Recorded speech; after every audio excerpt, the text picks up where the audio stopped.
Hi, everyone. Welcome again to another Healthy and Uplifted webinar. This is our second webinar for the year 2022. Please check out our YouTube channel for previous webinars. We've been doing this, I believe, since 2020. So we have so many topics that has helped people, and I hope it would help you too.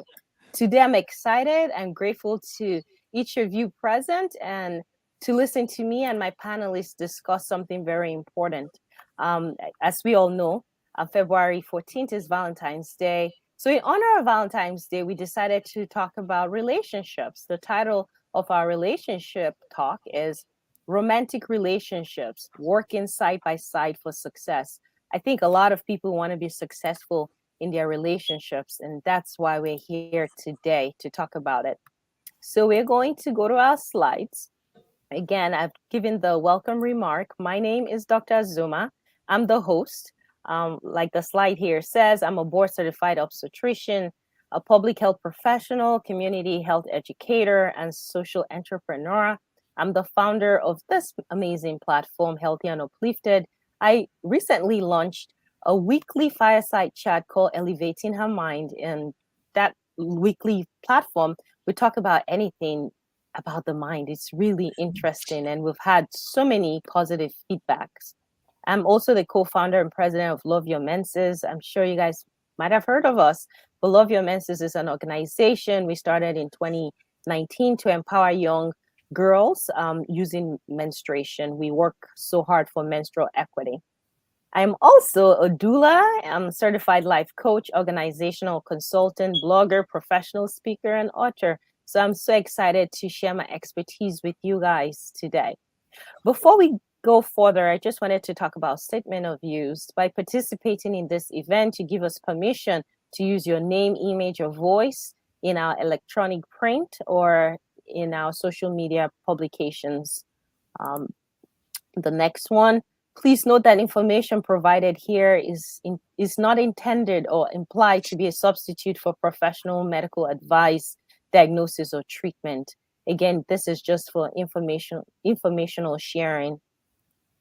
Lastly, views, language, and opinions expressed by the keynote speakers here or other panelists, session leaders, or attendees do not necessarily reflect the views of Healthy and Uplifted. It is Black History Month. I love Black History Month, and we all love Martin Luther King Jr., but he says something important. He says people fail to get along because they fear each other. They fear each other because they don't know each other. They don't know each other because they have not communicated with each other. I love this quote because it ties in Black History Month and also the topic for today, romantic relationships working together for success. We're going to quickly break down the agenda. We've finished welcome remarks. We've done our housekeeping rules. Our next agenda will be reflections, just some thoughts for you guys to reflect on. Then I would introduce our master keynote speaker and other speakers. And then we'll open up the session for those on Facebook or YouTube to ask questions. And then we would wrap up, and thank you for showing up. So the first reflection is, do you feel it is difficult finding the right person? Like, is it? The next question is, why is relationships difficult? Like, why are they difficult? Or are they difficult? The third one is there a thing like forever in love? Can you be forever in love? I'm really curious to hear what our panelist speakers would say, because both of them here today have been married for a long time. So is there anything like forever in love? All right, so I'm excited to introduce our master keynote speaker. And those of you that have been attending our platform, you know Ngozi Tibbs is not new to us. She's always shared her wisdom, her expertise. I don't know if you guys remember, but we talked about Black maternal mortality, and she was pivotal in that. It was really, I think we had over 1,000 views on YouTube. So thank you, Ngozi, for being here. For those of you that don't know Ngozi, she has a master's degree in public health. She's a doula. She's just amazing. But formally, She's a nationally recognized speaker, an educator on cultural humility, diversity, childbirth education, lactation, and health equity. She has a bachelor's degree in maternal child health and a master's degree in public health. She is a proud love logist, master sexpat, and relationship coach through Lovelogy University. Correct me if I'm not pronouncing it correctly. I apologize. Ngozi, listen to this, y'all. Ngozi has been married to her college sweetheart for over 30 years. She has 5 children and 1 grandson. Oh, I think the grandson celebrated his birthday last month or so. Yes, he's Ah, due. yeah, he did. Awesome. Welcome again. Our next speaker is my mentor, Kimberly Hill. I don't know if Kim remembers this, but you're the first person that I interviewed for an article where you were running for House Rep when I was in medical school or college in at that time I was in Detroit. So my first experience doing pseudo journalism was with Kim. I interviewed her and her reason for running for politics. But after that, me and Kim, we just became close. I admired her and I just asked her to be my mentor. And she's just really mentored me and she's doing such great things. So you guys, I'm very grateful to share my Kim with you all. I'm sure most of you have heard of her. If you've not, you should. So, formerly Kimberly Hill Knott, she has been prominent in the legislative arena for over a decade. She has experience as a legislative assistant, public speaker, policy director, and a world leader in Detroit. Yes, her work in Detroit is felt. I remember when she was advocating really hard for Walmart to come to Detroit. I just remember the work Kim has done for the people of Detroit. I'm so grateful. In 2013, Kimberly was selected for the White House Champions of Change Award to address climate change and sustainability issues in Detroit. Currently, she's the president and CEO of Future Insight Consulting LLC, which she specializes in advocacy and stakeholder engagement around climate change and other social impact causes. Kimberly graduated with a bachelor's degree from Wisconsin, Milwaukee, and holds a master's in educational administration from Temple University in Philadelphia. So that's about it. I think our third speaker should be coming in from South Africa. I don't know why he's not here, but once he comes, we would introduce him. I'm going to now hand over this platform to Ngozi. Ngozi, here you go. Thank you. All right. Yeah. It's so wonderful being in the room with all these awesome, accomplished Black women. I feel honored every time I get the chance to speak. So I'm very, very grateful. Can you hear me okay? Before you get started, I want to introduce my uncle, Bishop Yes. Justice Benz. If you guys don't would allow me, Yes. he's amazing. Because we saw that the other speaker from South Africa was not going to be here. I called him. I said, Bishop, come join us. We need a masculine viewpoint here. Yes. Yes. And my uncle stepped in. So, Uncle Bishop Justice, thank you so much for being here. He would introduce himself once he joins us, but I just wanted to acknowledge him for stepping in. You know, that's how life should be, right? We should always have someone that we can call last minute to step in. I just wanted to acknowledge him. Thank you, Uncle, before you start. Ngozi, thank you. Back to you. Thank you. Yes. Thank you. So, yes, he is here. So I see his picture. Yes. So, hello, Bishop. Thank you.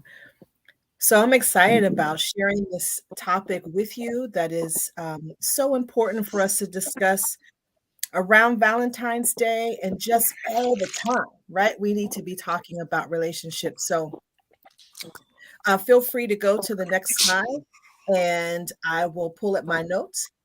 And as you heard from the introduction, I have been married to my college sweetheart. It'll be 31 years in May.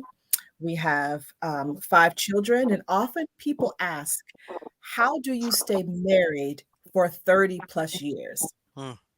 I will tell you what our secret is: prayer, laughter, forgiveness, communication, and patience. It is not easy. I think the challenge today is so often we are taught to get what we can instead of giving. So it's all about getting instead of giving. And I think that's one of the reasons why relationships fail. What has kept us together, we really do laugh a lot. We really do laugh a lot. So I am very grateful for my husband's patience with me, and we have learned how to hear each other. And as we continue on, I'll share a little bit more about the different types of ways that we are able to communicate with each other. So, our first slide talks about coupling. So, what exactly is coupling? Coupling is defined as the pairing of two items. For the sake of our time today, we will primarily be referring to couples as two people in a committed relationship. However, I do understand and acknowledge that some define their relationships as polyamorous, meaning many loves, or non monogamous. So, as we look at how the family and how couples are defined, we have to respect the change that is happening in the culture. Some people are deciding on more what we would consider non traditional relationships. As a relationship and love coach, I honor this and I respect that. Some people are trying to discover different ways and different solutions on how to relate to one another. So I just wanted to acknowledge that as we are talking together. We also recognize that couples may look different as far as sexuality and how they define their gender. So we want to be respectful. Next slide, please. So, dating, let's talk about dating. So, dating looks different today than even it did a few years ago. Dating in a pandemic looks very different. There was a time when dating was dinner and a movie, and that was it. Today, couples are being more adventurous, and I'm happy to see that. So, what some couples are deciding about with dating is they might go to, we had some friends that went to a trampoline park for their very first date. Some couples are also being creative by going to more cultural places like a museum, for example, or a concert. So it's not just dinner and a movie or dinner and a date, but people are being more creative as they are looking at ways to get to know each other. What I like to encourage couples to do is, regardless of where you choose to go on your first date, your first interaction, make sure that you have time that you can hear one another. If you're in a very loud environment, it makes it a little more difficult to relate to one another. But I'm happy to see that young people are being very creative with dating.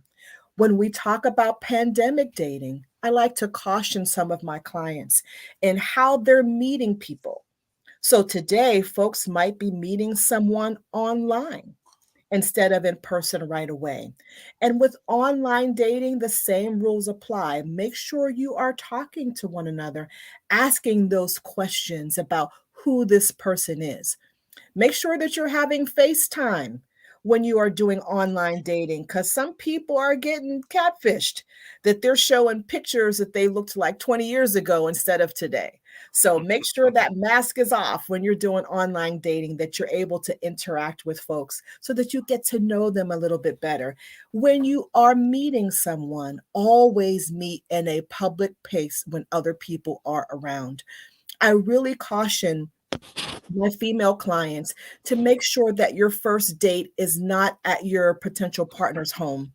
Make sure you're in an open environment that's well lit so that you can see this person, get to know this person, because that is, in fact, safest. All right, next slide, please. So, as we look at conscious dating, it asks us some questions. Now, this is a perspective of a doctor that I located online.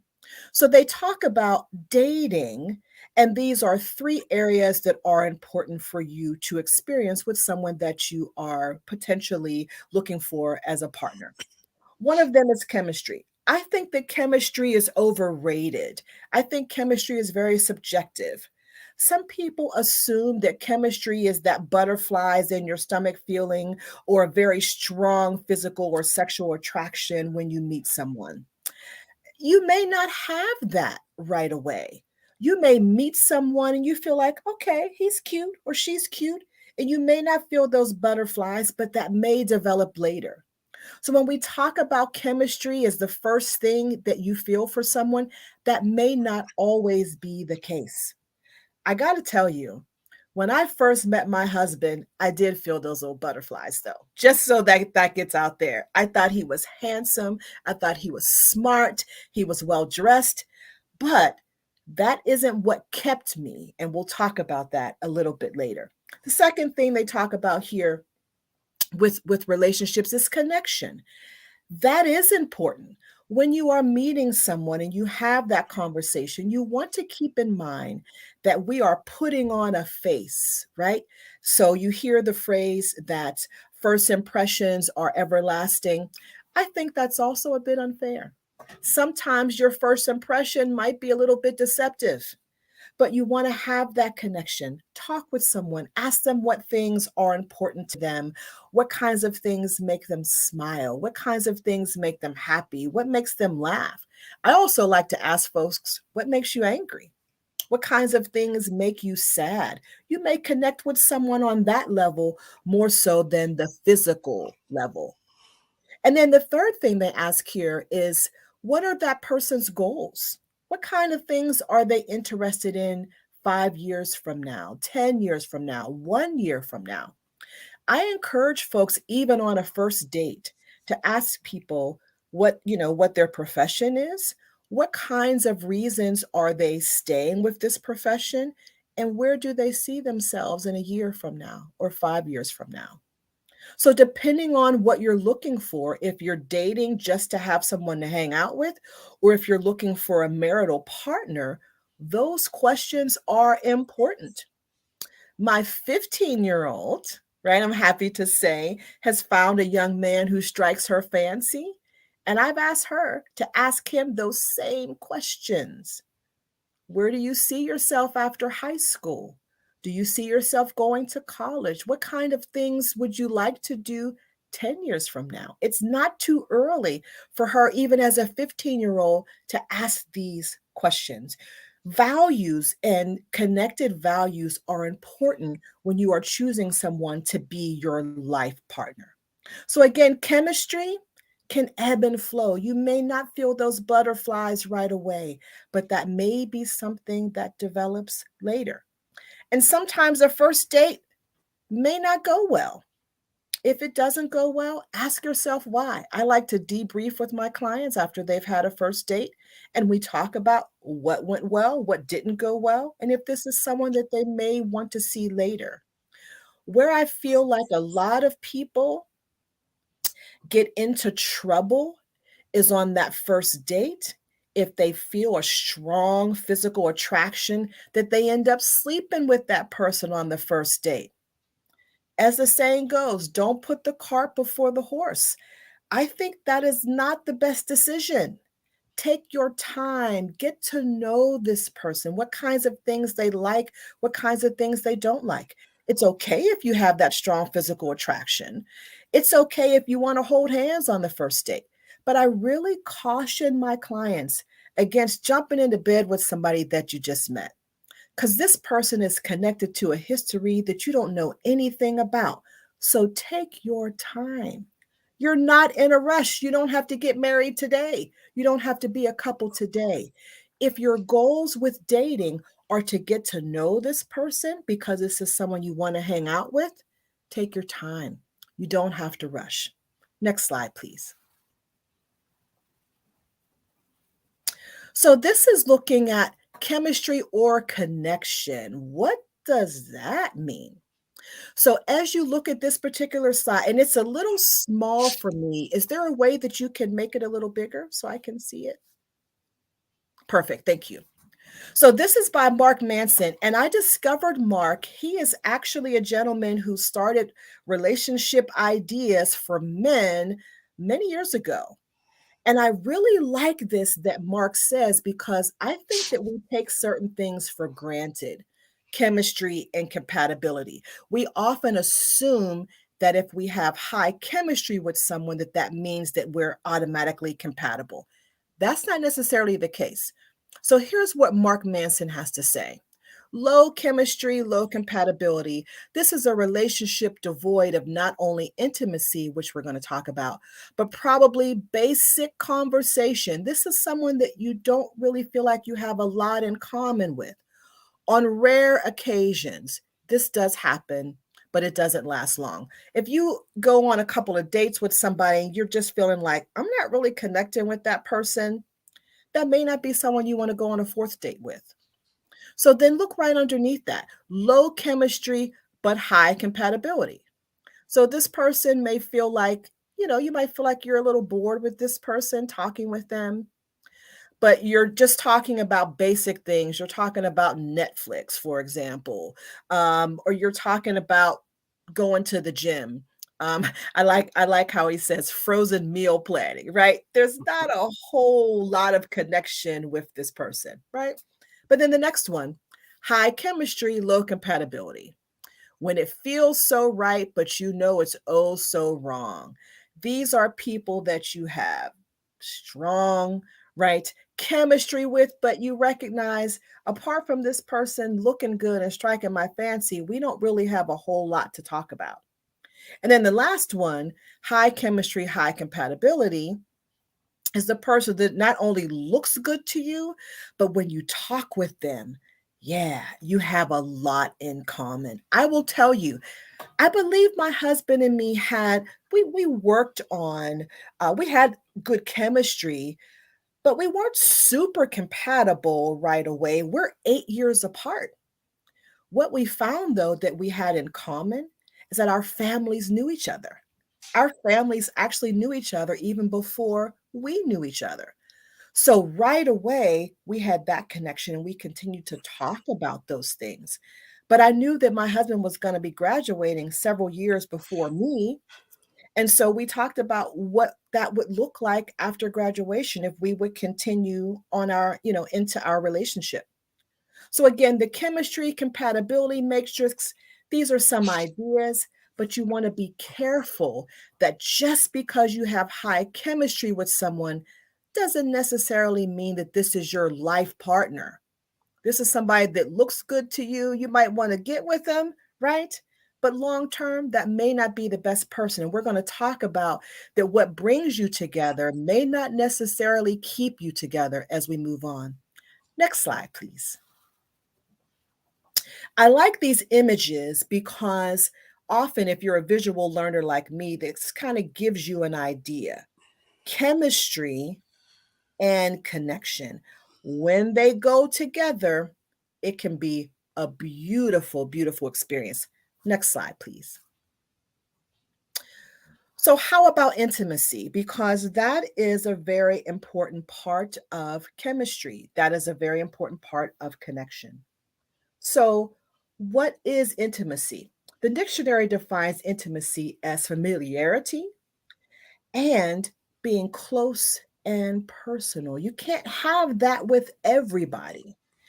And some people look for intimacy based on chemistry. And I believe that that's unwise. Again, that's putting the cart before the horse. And there's different types of intimacy. So here, Dr. Brito describes 5 different types of intimacy. There are more, but for this particular slide, we're just going to look at these 5.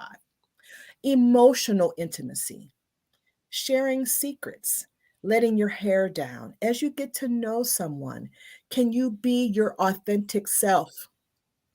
If you wear wigs every day, can you take your wig off and be who you really are with this person? Can you share who you really are with this person? So I think the emotional intimacy is literal letting your hair down and figuratively letting your hair down. Intellectual intimacy, knowing what makes your partner tick. Can you talk to that person about the things that strike their fancy, the things that they're interested in? That's a different type of intimacy. 3, Physical intimacy, touching, kissing, and then sexual intimacy. That should come later. Notice that's number 3, not number 1. Number 4, experiential, spending quality time. What does that look like with your partner that you're dating or that you want to be your life partner? And then spiritual intimacy. Can you share who you really are, your values, your worldview, the way you view the world? Can you share that with your partner? Again, I got to go back to the physical. Some people have physical intimacy, but the other types of intimacy are out of order. If you only have physical intimacy with someone, I guarantee you that gets old, that gets tired, and that gets boring. The goal is to have different types of intimacy with that person before you get to the physical side. Yes. So in the chat, we're talking about who knew that there were so many different ways to be intimate. So often we talk about physical intimacy and we forget that there are other ways to connect with someone. So, and these types of intimacy, with the exception of physical, are something that you can experience in your friendships as well, right? So, I have friends that I have a deep, intimate relationship with, but it's purely platonic. We're not physically intimate, but we have these other types of intimacy, and that's what makes our friendship, right? So strong, so strong. Next slide, please. So here, and if you could make this a little bigger as well, this is taken from Canada, and I was really impressed with this. This is taken from Stewart Counseling Center in Vancouver. So this is 6 different types of intimacy. So this opens it up even more, even more. So when we talk about the 5 types of intimacy, right, we're going to add a couple of more. One of them is recreational intimacy, spending time with your partner through different activities and events. So let me tell you, I'm not a huge sports person. However, I grew up with my father and 4 brothers who were serious about their football. It was the way that they bonded as men. So, as a young girl in my family, I observed them and I watched them, but it wasn't necessarily the way that I like to interact with people. Well, guess what? I married someone who also loves sports and football. It's the way that a lot of men experience intimacy. They may not be hugging and kissing each other, but when men get together, they have their drinks, right? They sit down. The brothers are having fellowship. And I would encourage women to try to find that connection with their partners as well. I'm not saying that you have to love football or basketball, but at least get to know a little bit about the game so that you can connect with your partner. That's also part of that intellectual intimacy. So I know a little bit about the game, and I like watching how animated my husband gets. But if you know anything about football and about that bonding that happens in football, it's how men express themselves. But I like when football is about the underdog winning. So I often, when I watch the game, I vote for the team that nobody else wants to, right? Seeing how people overcome obstacles to be at the top of their game.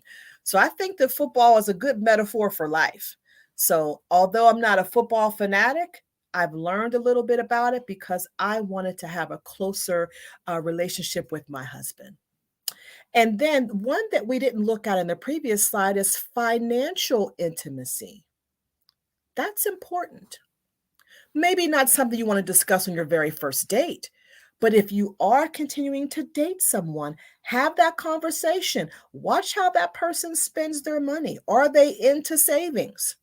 Are they saving their money? When you go out to dinner, is that person only trying to impress you at the most expensive restaurants? Or do they talk with you about, hey, I'm trying to save up my money for a new car or saving up my money for school? Let's have a picnic outside or let's do something else. Sometimes women are socialized that to believe that if a man spends a lot of money on you, then that means he really cares about you. That's not necessarily true. Sometimes it means he's just trying to impress you. You know what impresses me is a man who's smart with his money. smart with his money. So, financial intimacy is a part of a relationship, especially if you're dating someone and you're moving into possibly marrying this person. You need to know how they spend their money. I know some folks that married people that put up a facade, they had all this money, married them, and found out they had mountains of debt. That's not where you want to go. So I encourage folks, not that I am into financial counseling, but I do encourage folks to you can have a joint account, but have separate accounts and discuss how you're going to pay those bills once you unite together in marriage. Very, very important. So financial intimacy, you need to have those discussions if you're continuing to date someone. All right. Not just about how good they look, but know how they spend their money. Next slide, please.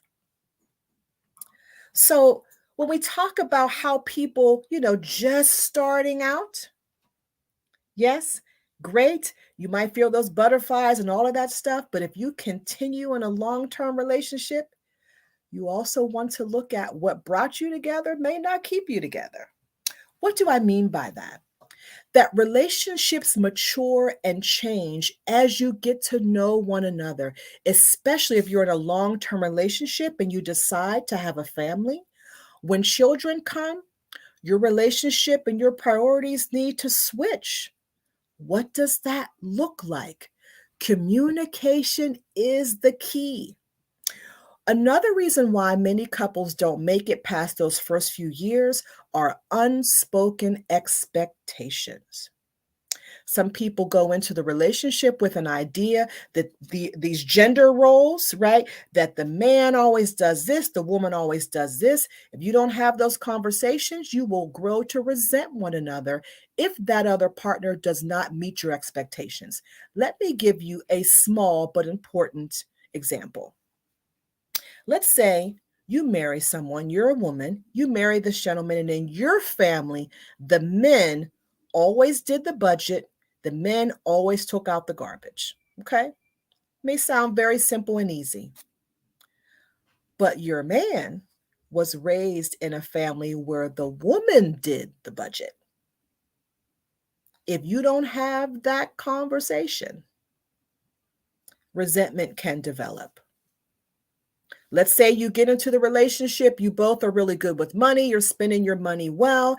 Your partner assumes that you will only have a joint account. Maybe you were raised in a family where you have a joint account, but you have separate accounts.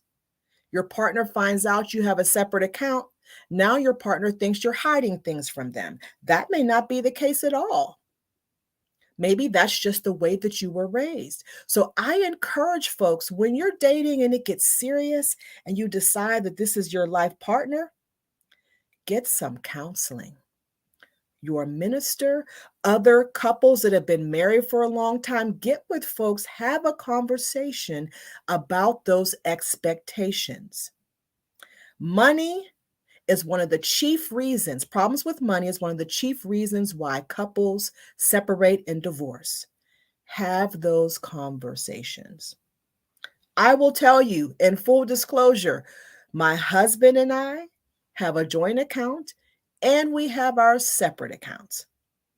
And we know what's going on with our money, right? So that is important. But we had that understanding before we got married. We had those conversations before we got married. Yes. So have those money conversations because what brought you together may not keep you together. Here's another example. What if you're a man and you were raised with a family of women and you're very comfortable with female energy? So you've always had platonic female friendships. What if your wife or your wife to be was taught that men cannot handle female platonic friendships? You two get married, you've never had this conversation.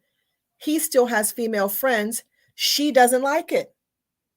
She may assume that something is going on when nothing is going on.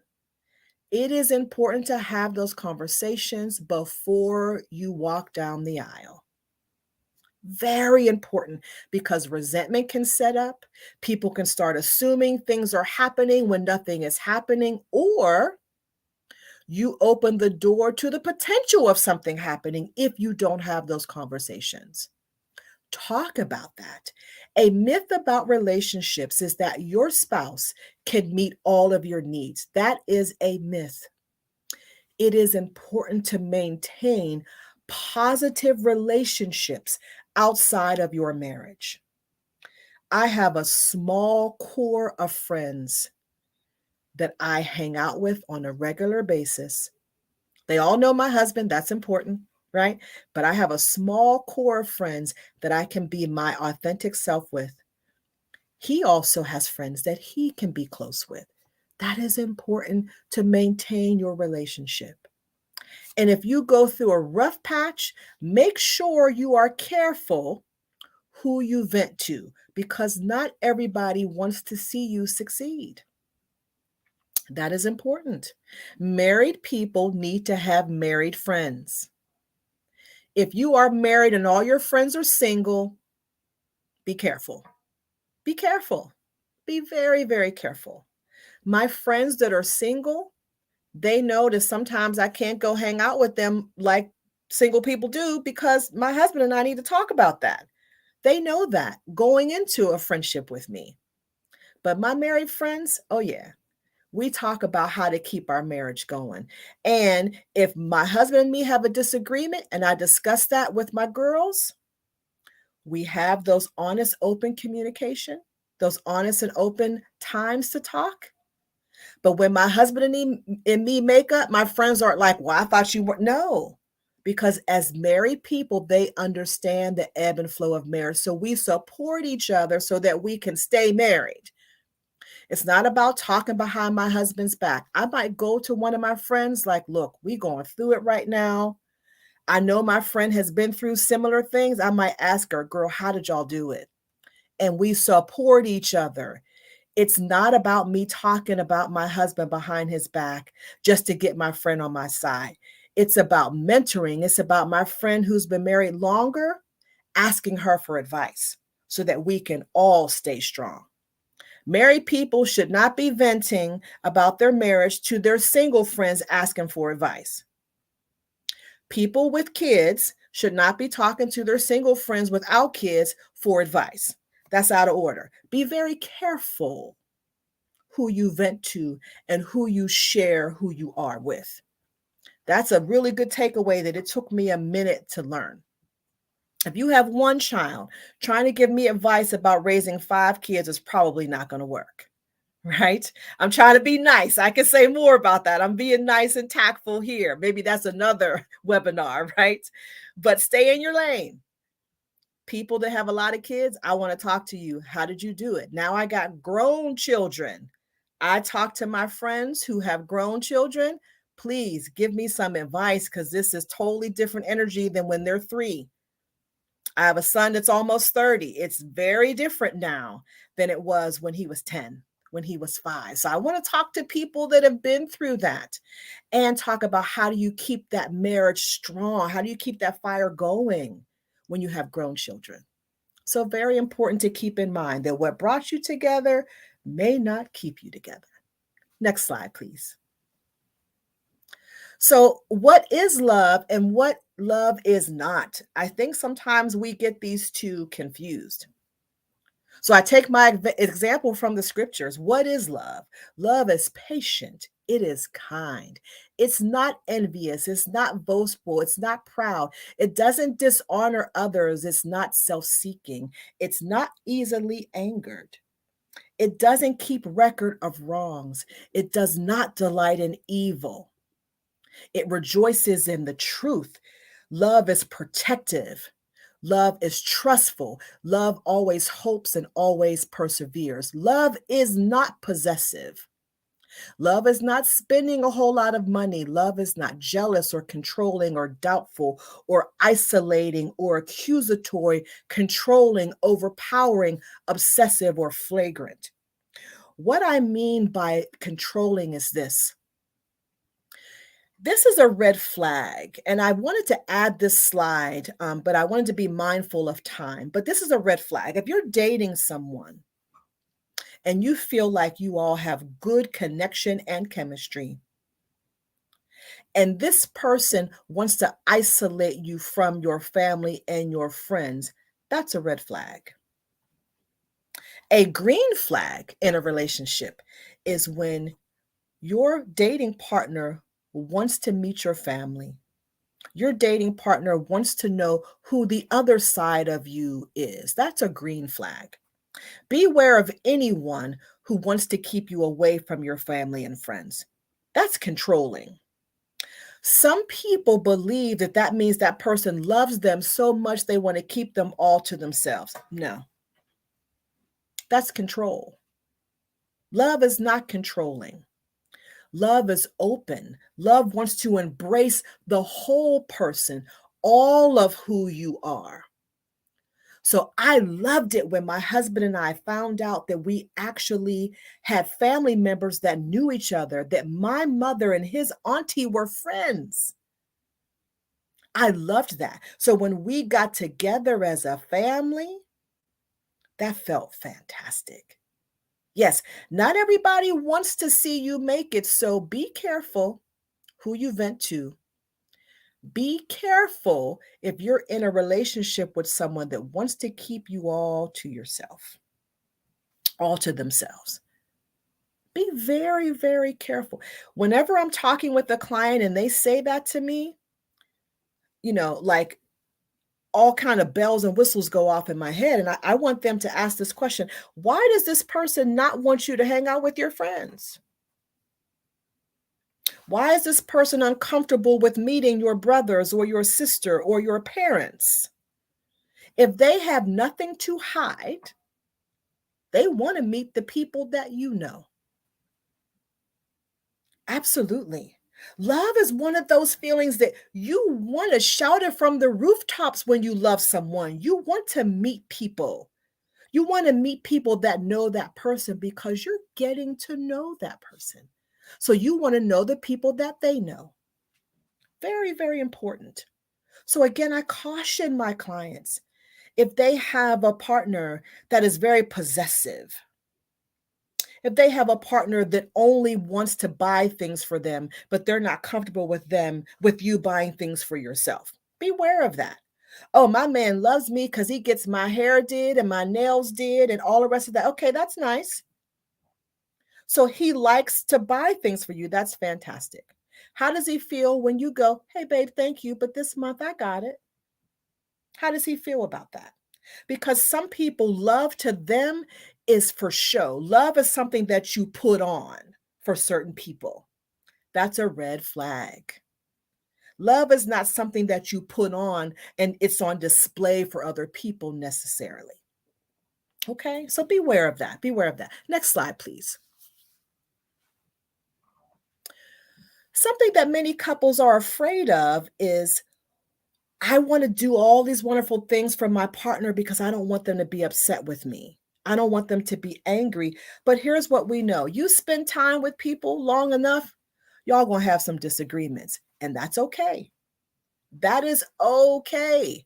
Conflict resolution is a basic life skill. It's something we all have to learn. We will disagree. You are two people or three people, however many people are in your relationship, trying to come together to be one. Disagreements occur. The important thing to take away is, how do you fight fair? How do you fight fair? As you heard in the intro, I am a mother of 5. There were 7 people living in this house at one time. Disagreements occurred. Sometimes my children would disagree. I have introverted children, I have extroverted children, I have ambiverted children. So sometimes they didn't like each other and they would argue. And sometimes they'd want me to come in and fix it for them. And sometimes I'd say, y'all got to work this out. Nobody throw blows in here. That's where I drew the line. Nobody's going to physically fight in here. But you two need to go in this room, get it out, You need to hear each other. After a few minutes, if you can't work it out, then you come get me. I almost would like put them in the boxing ring without the boxing. Talk it through, because this is a life skill that we need to teach our children. It's okay to disagree, but there's a way to do it respectfully. So when I'm talking with couples, here's what I encourage them to do. If you have a disagreement, use I statements instead of you. So say, when this happens, or when you say these things, I feel like perhaps you're not hearing my perspective. Instead of saying, you never listen to me, you never take my side, you never hear my perspective. That doesn't go over well when it's you. But say I. This is how I feel. Not you make me feel, but this is how I feel. You can say, I like it when, I would prefer it if. That's better than, when you do this, I feel this way. But I really like it, honey, when you wash the dishes for me after dinner so that I can take care of the babies. That goes over better than, you should wash these dishes so I can take care of the babies. That doesn't go over as well. And remember, your partner can't make you feel anything. How you choose to feel is the way it really should come out. But it's not, when you do this, you make me feel this. It's, when you yell, honey, I feel sad. When you yell at me, I feel like maybe you didn't hear what I have to say. Some couples have a safe word. And I like this. I like this idea. Have a safe word that if you two are arguing and you feel like the other person's not hearing you, you can up that safe word and say, because the safe word causes you to pause. Your safe word might be something, and I like the safe word to be something funny. And I also recommend the safe word for families when they're in labor. If labor gets too intense when they're having their babies and they need additional support, I encourage them to have a safe word. So it's the same thing. So one couple, their safe word was bacon. So they'd be in the middle of an argument. The wife might say, bacon, bacon, bacon. And it causes them to pause and they laugh. They're like, wait, babe, why are you saying bacon? Because, honey, I don't feel like you're listening to me. Okay, let's start over. Right? So that safe word can introduce humor into that really tense moment and allow you to take that pause so that you can hear each other. So arguments and disagreements will happen in your relationships. Try not to be afraid of them. But when they occur, make sure that you are giving your partner time so that you can hear each other, right? So very important. Next slide, please. So, what are some takeaways? If you can make that just a little bit larger. Yes, thank you so much. So, what are some takeaways during our time together today?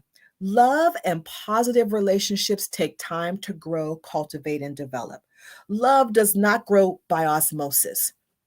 You won't grow in your love relationship with you just feeling like, oh, this is just going to work out because I feel like it should. No, love takes time, communication, time for you to invest in that relationship.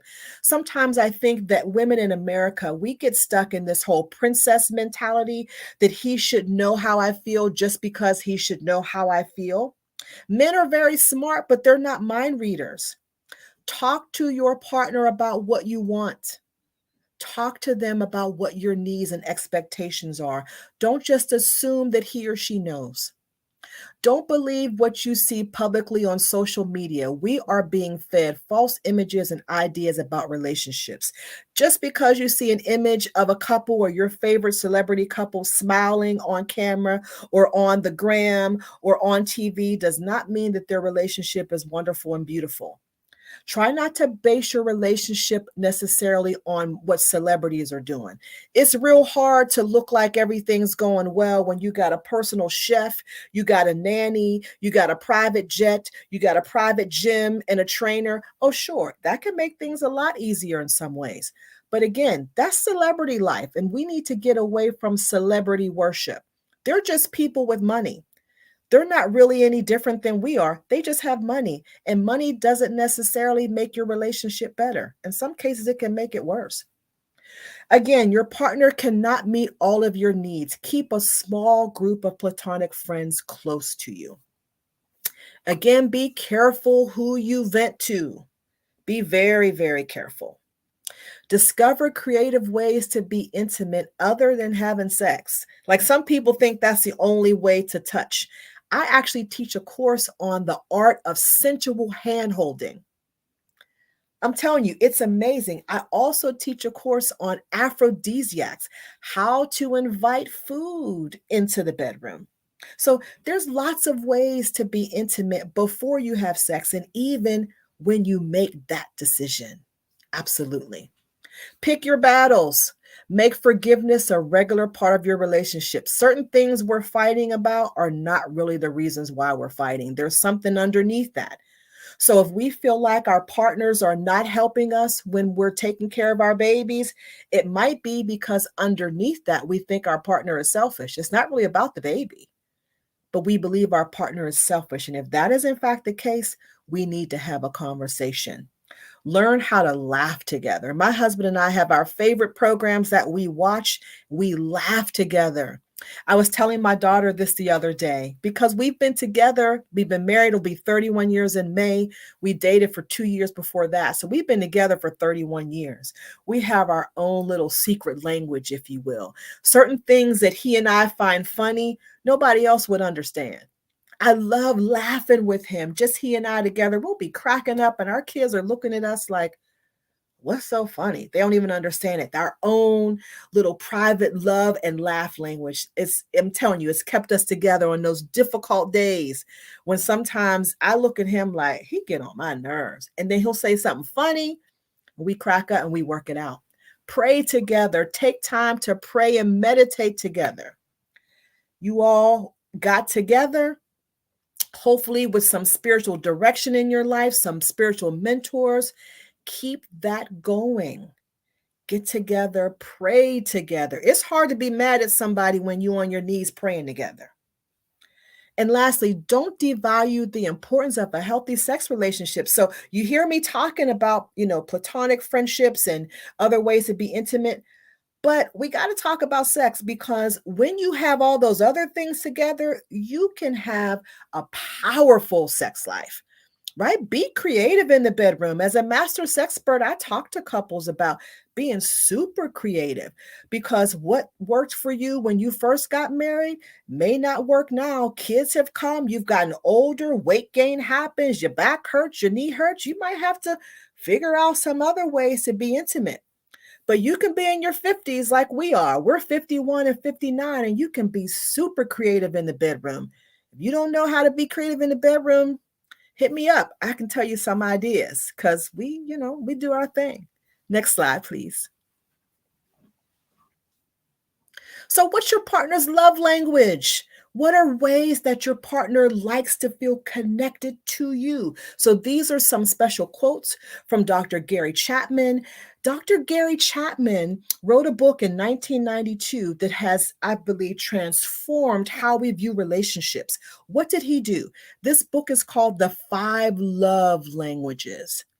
I love what he says about forgiveness. He says, forgiveness is not a feeling, it is a commitment. It is a choice to show mercy, not to hold the offense up against the offender. Forgiveness is an expression of love. Very, very important.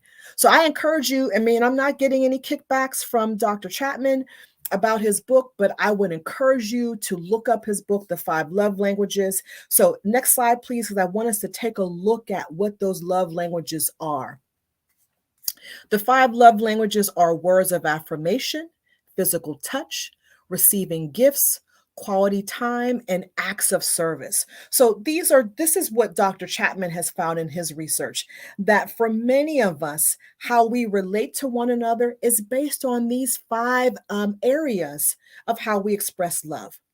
Now, I got to tell you, I am a very affectionate, hug and kiss you kind of person. When I really like someone, I like to touch them. I like to hug and kiss them. We're in a pandemic now, so I can't be going around hugging and kissing my friends all the time.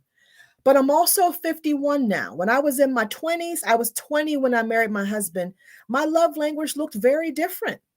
My excuse me, my love language then was physical touch.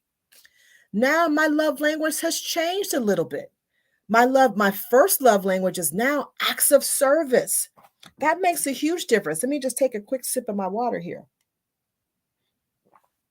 So although I still love hugs and kisses, it's changed a little bit. That's not the first way to relate to me. The first way to relate to me now is acts of service. So I might like hugs and kisses, but before that, if I have a far way to go to meet with the client, like if I'm driving an hour, if my husband is the last one to drive the car, if he goes out and puts gas in my car and comes home, I love it. He says to me, "Hey, babe, I put gas in the car. I know you got a long trip." That is my first love language. Next is physical touch. I'm like, oh yeah, definitely, babe. It's about to go down when I get home, right? So, yes, and your love languages can change over time. They can ebb and flow. It depends on your life circumstance. As a brand new couple, it might look one way. As a couple who's been married a number of years, it might look another way. And that's okay. But it's important to know what your partner's love languages are. So on your very first date, maybe not have that conversation. It might look a little different. But by your 10th date or so, if you all have decided to continue in this relationship, you might want to have those conversations because it may change. But know your partner's love language because that can be the glue that keeps you together. And be willing to accept that those changes may occur over time. Next slide, please. So, what really matters in your relationship? Communication, communication, communication, communication. Have those difficult and necessary conversations. Talk with your partner about what their needs are, what their expectations are. I like to ask questions like, babe, where do you think we can improve in our relationship? Where do you think we're doing well? That's important to have those conversations when you've been married a long time, especially when children come, because children change the dynamic. So, first it was just you two. Now there's this little person and more little people that need your attention. It has the potential to cause some disconnection in your relationship. So, it's important to have those conversations: communication, trust, and honesty, patience, forgiveness, right? Passion. Those are the key to a good relationship. It's not always about the chemistry because chemistry can ebb and flow. Sometimes you really, really love this person. Other times you get on each other's nerves. That's okay. It doesn't mean you got to separate because you made each other mad. It just means you have to be more creative to find ways to reconnect. That is the key. You might get on each other's nerves. You might have arguments. You might have disagreements.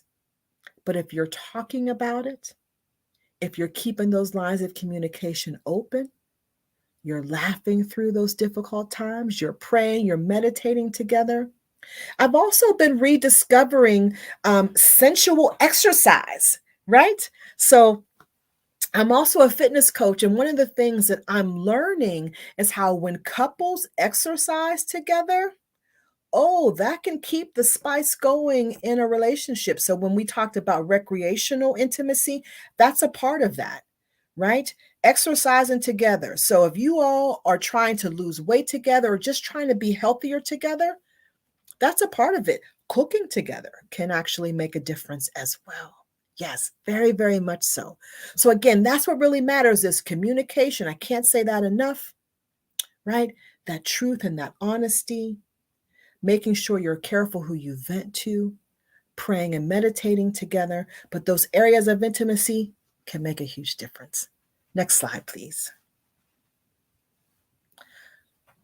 So this is the last slide. So the marathon of love. So what I like people to understand, and this is something that I talk about in my childbirth education classes, as well as when we talk about relationships. that when you look at your friendships, there are some friendships that are meant to be short term. I like to think of some friendships as like 5Ks, right? There are some friendships that are meant to experience, you're experiencing a little longer, 10Ks. And then there are some friendships that are meant to be for the long haul, that marathon. There are certain experiences in life that are meant to be short term, some that are midterm, and some are long term. The same is true with relationships. The key to wisdom in relationships is figuring out what type of relationship this is meant to be. Some people that you might want to date might be just people you want to hang out with. You might want to go out, have dinner with, go to a movie, go roller skating with. That's cool. And that might be somebody you just hang out with. But then there might be somebody else that you see, like, this is somebody I could really see me spending the rest of my life with. I want us to be exclusive in our relationship and I want us to spend more time together. That's the marathon. A marathon takes time and training to get ready to run that marathon. If you are training for a marathon, you can't go from being sedentary to say, I'm ready to run 26 miles. No, what do you do when you start training for a marathon? It's helpful to get a trainer, first of all. Get a physical. What's a physical when you're in a relationship? Getting counseling, right? So you want to talk with someone that's been doing this for a little while, that can talk with you about how to jump over those hurdles in your relationship, right? Then you want to start practicing. You want to start, if you want to get to 26 miles, you might want to start with 3 miles, right? That's that 5K, 3.3 miles. What does that look like? That looks like dating, going out together, spending time exclusively together, or spending time in a group. Watch how your partner relates to other people. I read this somewhere and I think it's true. Watch how the person you're dating reacts if they're in a restaurant and the waiter or waitress gets their order incorrect. Watch how they respond. That can tell you a lot. That can tell you a lot. This is part of that training. Watch how your partner talks to their family members, how they talk to their parents, how they talk to children. Watch how they treat pets, how they treat the environment. All of those things are a part of that training for the marathon, right? How does this person view the world? Where does this person see themselves years from now? That's part of that marathon. When you get ready to go for that marathon, ready to walk down the aisle, you've already done the training. So you're ready. And when you invite people to your wedding, make sure these are people that don't just want to dress up and have good food to eat, but make sure that the people you invite to your wedding are witnesses and people that you can rely on, that if you run through a rough patch, if you're going through a difficult time, you can call on them to remind you of the training that you went through to run this marathon, that they can provide that support that you all may need to keep running your race. I am grateful for the people in our lives that have come next to us when we were close to divorce. We had some friends that reminded us of the commitment that we made before the Creator and before witnesses. They reminded us that they were there for us. And that's how we've been able to keep this going, because we had a great cloud of witnesses that surrounded us. Not just people that wanted to come and get some good food and hang out, not just people that want to buy you a few wedding gifts, but people that will not just attend your wedding, but help you grow in your marriage, running that marathon. So, that, my friends, is all that I have for today. Love is awesome. Love is beautiful, but love takes work and time. But if you commit to it, it is worth every single second. So thank you all.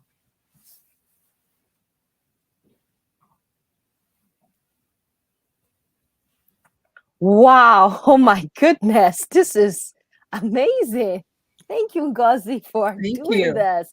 Again, my name is Dr. Azuma. I'm the host of this platform, Healthy Very and good. Uplifted. And today we're talking about successes for marriage. And our keynote speaker is Ngozi that has given us so much tips. But stay tuned, guys, because we have other panelists here with us. We have Kimberly Hill and my uncle Bishop who will be joining us. Bishop, Ngozi is amazing. Ngozi, we got to do more of this as well as a team. Bishop, Sister Ngozi, and let me tell you, Sister Ngozi is not Nigerian, even though she has that beautiful name. She's African American. I love it. Yeah, she's not. I knew you thought she was Nigerian. No, she's not, but she's not. That's Yeah, she's wow, not. She's just amazing. Um, wow, okay, that's she said great. something about communication. Um, Bishop, have you heard of this? At least, I've heard of it. Is it true that men have a difficult time communicating? At least that's the excuse. And when we talk to a lot of women, they're like, I try to talk to my husband, but he just shuts down. He says he's not good in communicating. As a man, is it true that men do not know how to communicate? Thank you. Um, Thank you very much, Doc. I'm Bishop Benz. Yeah, it's not that men don't know how to communicate. Every man, that is what they name man, is a communicator himself. Because there's no how you can raise people, can relate with people and influence others without communication as a major, panoply to do that. So men do communicate, but with emphasis on purpose, because men reasons. They are not all that emotional most of the times, and they don't do a lot of feelings, and they go with reasons. They want to know before I speak, what am I going to speak on? Is it reasonable for me to talk about this? So that is why you see so many men do not want to talk. So when we talk about communication, the communication that will be effective is the one that revolves around purpose. Like Gosse has just said, she hit the nail. In fact, she made my day. She blessed me tremendously. I've learned a whole lot of things from her. But you see, communication in the first place must revolve around purpose. In relationship, before anybody gets into relationship, what is my purpose? Why am I getting connected into this? What do I want to achieve? What is my aim? What is my goal? And when you get into it, communication have to revolve around that particular goal you have in mind from the word goal. So it is not actually 100% true that men do not know how to communicate or don't want to communicate. No, they want, but it is going to be around purpose. Why am I going to talk? Even though there may be one or two things to talk about, is it necessary now? What is what is going to be the use for that now? So if they didn't get the use for it and they didn't see it okay and appropriate at that time, you see a lot of men would not want to communicate. They will just keep quiet. It's not that they don't have to, they don't have what to say or they don't like it, but they don't see the reason for that. And no matter how much you try to, push them or talk them into saying something, some of them would not want to say it. That is the way it is. Awesome. Thank you, Bishop. The next question is for my mentor, Kim. Bishop, Kim has influenced me as a kid. She's just an amazing leader. I'm so grateful she's gracing us here. Kim, Ngozi talked about after communication, learning to reconnect. What are some ways you've learned to reconnect with your husband, Cedric? Well, I think, first of all, the conversation was phenomenal. So thank you so much for your presentation. I took quite a few notes. And I think that reconnecting in communication is only possible when you're able to listen. And so I think that listening skills, because it's one thing to talk, but it's another thing to be attentive with listening. And that fosters an opportunity for you to be able to communicate or to revisit a discussion that you've previously had. And when revisiting, making sure that you're acknowledging the concerns that your spouse raised, and talking through that so that you can avoid that same issue or problem or challenge in the future. Wow, thank you so much for that. I have a question for all of you all before we wrap up. Um, the data shows that 40 to 50% of marriages end up in divorce, at least in the United States. 40 to 50%. Recently, the trend is less divorce, and they're saying we have less divorce because of the cost. It's so expensive to divorce. Like, I think they say the average cost for divorce is like $12,000. And most people don't have that amount of money. So maybe people are not legally divorcing because of the cost, but that's just a background data. My question here for all of you, starting with Ngozi, is you showed us the max compatibility matrix, which was beautiful. Let's say someone is in a relationship at this point and they are no longer compatible and they no longer have chemistry. Is there hope? Mhm. Is there hope? You know what I mean? Or should they Yeah. just walk away? I'll start with Ngozi and then Bishop. Bishop, you guys understand it, right? Like, remember that matrix that Mhm. says there's low compatibility and then there's low chemistry.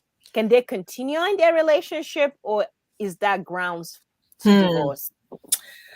That's a really good question, and you know that chemistry that we talked about that happens in that new relationship where you just can't keep your hands off of each other. That's going to go away after a little while, right? Especially when kids come, because you're physically and emotionally giving all this energy to these little people. But then how do you get that back, right? Can you get that back? And that's where I encourage couples to find other ways to connect that don't involve sex necessarily. So it might just be holding hands. One of the very first things that I loved about my husband was his hands, looking at the strength of his hands, right? I just liked looking at his hands. And so we learned how to reconnect that way. I also think we have to keep in mind that for some people, if they get married when they're in that strong chemistry phase and it's just about the physical attraction, they might realize over time that that goes away because it's not there anymore. And that's the main reason why they got together. Mhm. So they need to hopefully find someone, a counselor, a therapist that they can talk to if they want to stay together, of how to rekindle that fire. Children, hormones, illness, all financial problems, all of those things can change the dynamic of a relationship.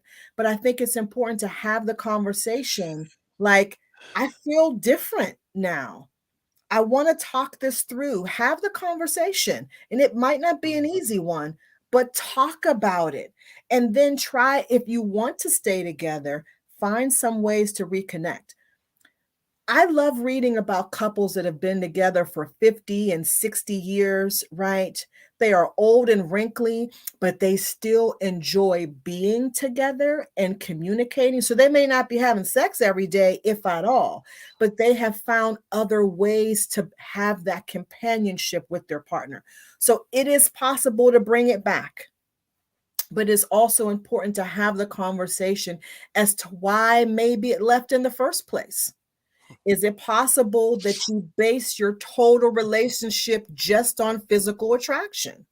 If you did, you got to talk that through. Yeah. How do you get that back? I'm a menopausal woman. My libido ebbs and flows, right? But because I can connect with my husband on a different level than just sexual, we're able to keep that fire going, right? I think that's really important. And let me just also say this about couples that are staying together in this pandemic. They're staying together because it's too expensive. They may not necessarily like each other, but they're like, we're going to stay together with these kids because somebody got to pay this mortgage. I don't think anyone should stay with someone and be miserable. I'm not a proponent for that. And if this particular person you are miserable with, y'all need to bring a third party in and try to figure that thing out. Especially if it gets to the place where that person is physically abusive, I want that party to get to safety. I want that person to get to safety to make sure that they are okay. But in the pandemic, a lot of people are staying together, but not necessarily because they want to. And that's a miserable place to be, that you're only staying together because you can't afford to be apart. Mm. Thank you so I much. don't want no part of that.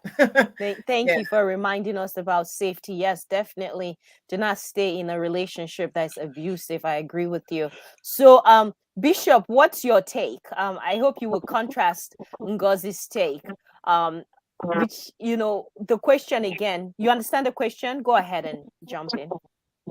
Yeah, what I want to say there about the chemistry and other things, that yes, those things are definitely after the relationship, after marriage, those things will not just be in the surface as when they started, but to avoid that happening in the first place, because we know that mood can swing and change, circumstances, negative circumstances and situation we bear, economy we bear, pressures from other. When children comes in, it will have their bearing on the relationship.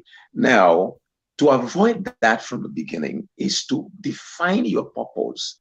When you have purpose ahead, you have your vision, you have the dream, you have what you were convinced about for the relationship from the beginning. It will stabilize you.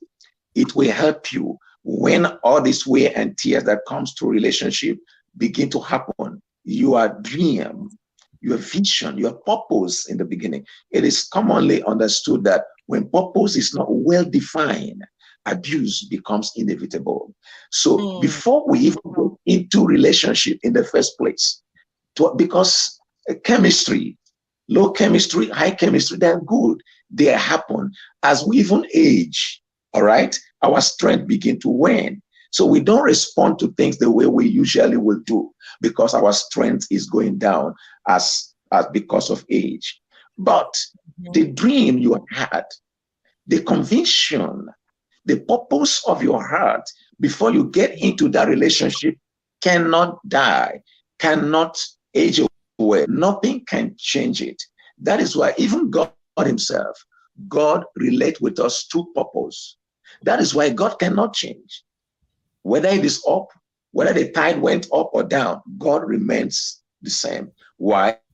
God comes to us through purpose. So for us not to go into, well, my chemistry has done this, my this, that, so let's call it a quit.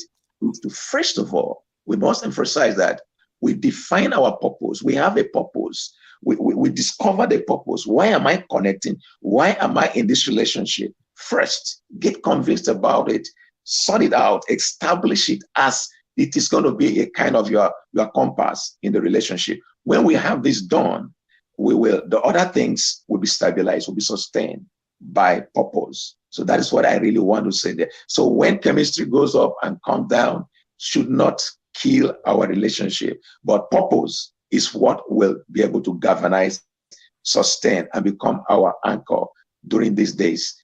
Things are not working with us emotionally or something like that. That is what my take on that. That is the way I view it personally. Wow, this is getting Amen. so Amen. amazing. Kim, I think we should do like a marriage conference with all of you all because this is so cool. Like, I mean, it's now 1 hour, 18 minutes. But Kim, I want you to share your wisdom as well. You've heard the rest talk. So what happens? You're in a relationship, there's low compatibility, there's low chemistry. Do you walk away or do you stay? Well, I think, I'm listening to Bishop Benz and Ngozi, uh, or Ngazi, one of the things that I thought about was just pressing the reset button. And sometimes you just have to press the reset button and look at the different ways that you can connect, whether it's through financial, it's recreational, or whatever the other categories that were listed. I think the physical part is just one part of it, but Mhm. having that open communication and maybe bringing in a third party, how do you keep your marriage fresh? And so Mhm. maybe, it's trying to go on a date night. And date nights, I mean, one of the things that we did during COVID, because so many of the restaurants were closed, is we went deep into the woods to watch owls. It was very interesting. It was cold, but that was fun. Cedric thought it was. He's like, "What are we doing?" But so that's we love plays, taking vacations, but there are different things that you can do to kind of reboot your Mhm. relationship. And I think purpose is also important because you have made that commitment before God. And so if you have lost interest, or you feel that you're not compatible anymore, or whatever the issue may be, you're not connecting anymore, well, then ask the Lord to reconnect you. Hmm. Ask the Mm. Lord to um, remind you of why you wanted to marry that person in the first place.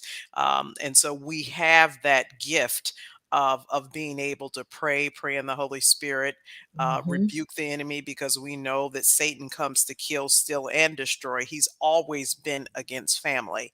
And so we have to recognize what's going on in the spirit realm, and also how that manifests itself in the natural realm. And so get you a group of folks who know how to pray, but also use wisdom in terms of the information that you're sharing with even your prayer partners. But I believe that marriages can be saved who are going through those rough patches. Mhm. Wow, this is Just don't quit. awesome.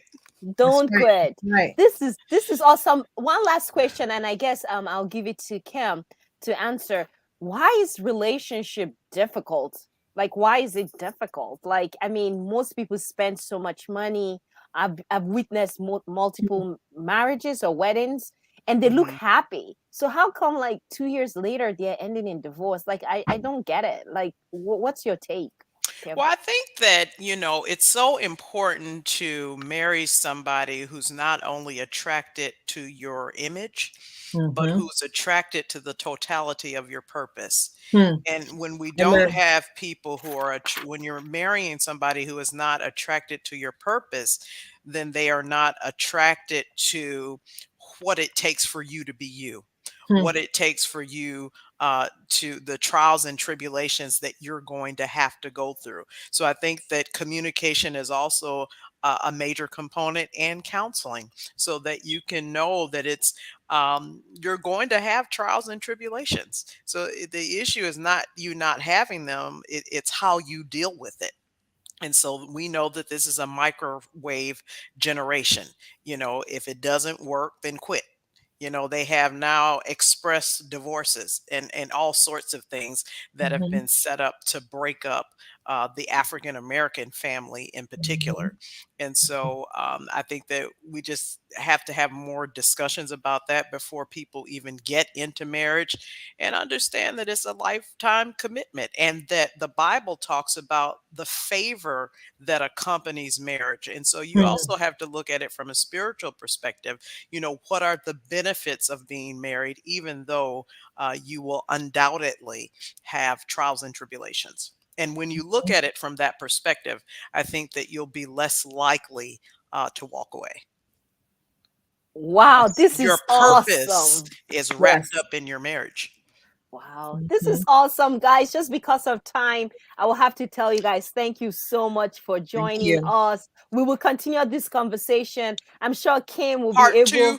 Yes, Yes. part two. Yes, part Yes. two. And the next one, Kim, you're going to be the one presenting your own I don't Yes. know panel. about that. Yes, I Kim. think we Yes. bring I Dr. agree. Ngozi back or Bishop Benz. All right, we're going to go back to our announcements quickly. Thank you again, everyone. This is so much fun. Thank Save you. the date, March 20th. We're going to be talking about waiting to be unmasked. We're going to be talking Mm. about imposter syndrome within Mm. African American Wow. females. So you Mm. guys don't forget to join us. The next Yes. thing is I started a new program called Elevating Her Mind. It's a Yes. weekly Facebook fireside chat. We just have a conversation about the mind and the power of the mind. We talk about the higher faculties and how we can use those faculties to help us live a successful life. I really enjoyed that conversation. It's international. We have people from Nigeria join us, people from Kenya, the Virgin Islands as well. Yes. All right. You guys know I'm a coach. I'm a life coach. I call myself a life strategist. And this is a testimonial from one of my clients. Actually, she was my intern at a point. There were times where I felt unqualified and confused about my career path, but she empowered me and constantly spoke life and truth into me. At the end of our conversations, I always left feeling so inspired. I'll always be grateful for her mentorship, meaning me, and the things she has done for me. I highly recommend Dr. Zuma for life coaching. Her guidance will help you through whatever you're facing. And again, I'm able to do all of this because I have great mentors. Look at all of them. Look at Ngozi, look at Kim, look at Bishop. When you surround yourself with great people, you learn so much. If you guys want to support me, I have written books and we are writing more. You can learn more about me and other women in the Warrior Women Project. I have children books. Maya learns about menstruation. I wrote it with my co-author, co-founder of Love Your Menses, Bria Gatson, and my other book, Jonathan and the Hole in His Shoes, that talks about bullying. We have more books coming up. We're always busy. We love to give. Someone once shared with me, like, you guys, books is a live lesson written for us. Like, it takes work for people to put out in writing. So enjoy it, support us. The next thing is you can subscribe to my YouTube channel. Again, I've been doing these webinars since 2020. So we have so many contents. Please support us, like it, and share with your friends. Thank you again to all our participants, speakers, and planners for this great show. We are so grateful.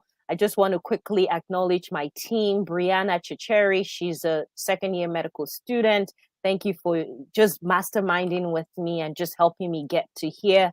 Etlin Peakup, thank you. Israel Walker, you know who she is. She's our program manager, intern, amazing person. She allows us to have this show. Noble Ndubisi, our creative designer. He's just amazing.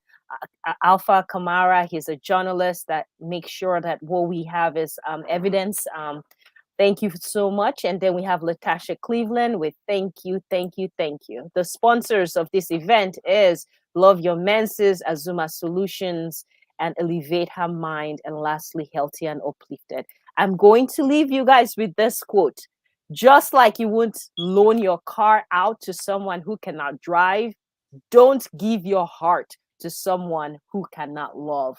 I saw that quote and I love it because most of us will not loan our car to someone that cannot drive. Thank you so much again. Stay tuned until we see you next month. Goodbye. Thank you.